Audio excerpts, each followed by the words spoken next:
Metre উঁচু একটি চুনাপাথরের পাহাড়, যার ঠিক নিচেই উত্তাল সমুদ্র। এই স্থানটি পৃথিবীর অন্যতম উত্তরের ট্রাভেল ডেস্টিনেশন, যেখানে প্রতি বছর লাখ লাখ পর্যটক যায় কেবল এই অনুভূতির জন্য, যেন তারা দাঁড়িয়েছে পৃথিবীর শেষ সীমান্তে। এখান থেকে দেখা যায় নির্বিচারে ছুটে চলা উত্তরের সমুদ্র।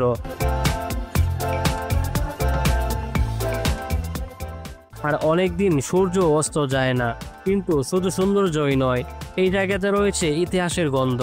1553 সালে ইংলিশ এক্সপ্লোরার রিচার্ড চ্যান্সেলর এই জায়গাটি আবিষ্কার করেন। তারপর থেকেই নরওয়ের এই প্রান্তটি ধীরে ধীরে বিশ্বের নজর কাড়ে। তবে এখানকার প্রকৃতি সবসময় অতিথিপরায়ণ নয়। শীতকালে এখানে তাপমাত্রা নামে -30 ডিগ্রি পর্যন্ত। তার পাশে থাকে কেবল বরফ আর শূন্যতা। আর গ্রীষ্মকালে দেখা মিলে মিডনাইট সান, এক বিস্ময়কর প্রাকৃতিক দৃশ্য যেখানে সূর্য দিনে 24 ঘন্টা অস্ত যায় না।